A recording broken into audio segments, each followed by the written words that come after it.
All right, everybody, welcome back to the Deep Dive. Today we're tackling a topic that's been generating a ton of questions from you. Dividend investing. You want to know about building a portfolio for the long haul, especially with those stocks that pay dividends. Yeah, exactly. It's all about creating a steady stream of income from your investments, like a financial river that just keeps flowing. I love that image.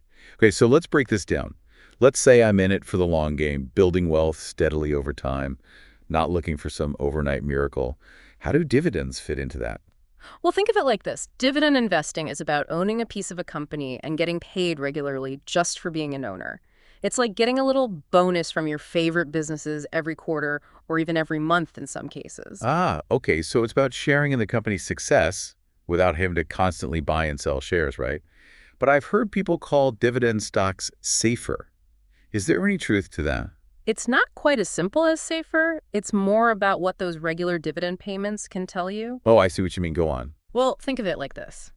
If a company consistently pays dividends, it often means they're financially healthy and committed to their investors. It's kind of like a company saying, hey, we're doing well and we want to share the profits with you. Now, of course, no investment is entirely without risk, but dividends can be a good sign. That makes a lot of sense. Now, I've seen this term dividend yield thrown around a lot. What exactly is that, and why is it important when comparing different stocks? Dividend yield basically tells you how much cash flow you're getting back on your investment relative to the stock price. So you divide the annual dividend per share by the stock's current price, and boom, you've got your yield. For example, if a company pays $2 per share in dividends every year and the stock's trading at $50, the dividend yield would be 4%. Okay, so it's like a quick snapshot of the potential return, right? Wait, But I'm guessing there's more to it than just chasing the highest yield. you got it.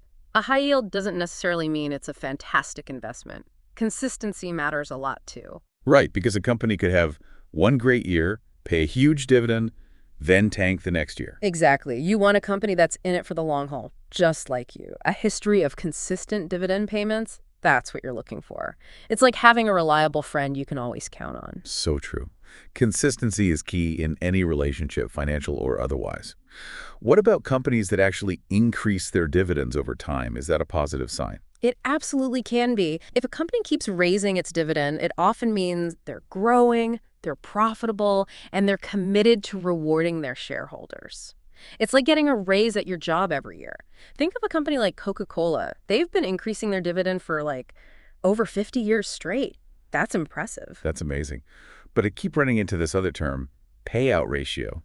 No idea what that means. Can you break it down for me? Sure, think of a company's earnings like a big pie. Okay, delicious pie. The payout ratio tells you what slice of that pie is going towards dividends. Now, a high payout ratio might seem enticing at first, but it can also be a bit of a warning sign. It might mean the company isn't keeping enough cash to reinvest in its own growth or handle tough times. On the other hand, a super low payout ratio might mean they're not prioritizing sharing profits with investors. It's all about finding that balance. All right, that makes sense. Now let's talk about the inevitable, taxes. Do we have to pay taxes on those dividend payments? Yeah, usually you do. Dividends are often taxed as ordinary income, but hey, there's a silver lining. Qualified dividends, those are dividends that come from companies meeting certain requirements that can actually be taxed at a lower rate, the capital gains rate. But it's a little complicated and the rules can change, so it's always best to check with a tax professional to get personalized advice. Absolutely. Always good to have an expert in your corner. So now we've got these dividend payments rolling in. What do we do with them? Reinvest. Spend them.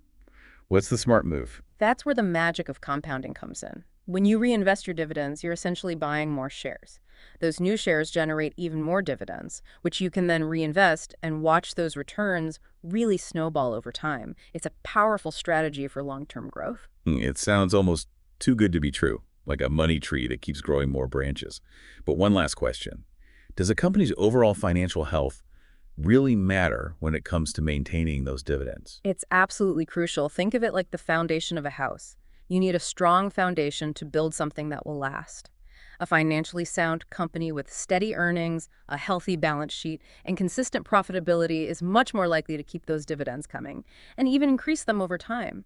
Don't forget, dividends are a share of the company's profits, so how they're doing overall makes a huge difference. This has been such an insightful dive. We've covered so much from what dividends actually are and why they matter to all these key factors like consistency, payout ratios, taxes, and that incredible power of reinvesting. It's a lot to process, but the main takeaway here is this. Dividend investing can be a really powerful way to build long-term wealth. It's not about getting rich quickly, but about patience, research, and choosing quality companies you believe in. Exactly. As you explore the world of dividends, think about what you're interested in and your own risk tolerance. Are you drawn to those stable, well-established companies or more high-growth, innovative ones?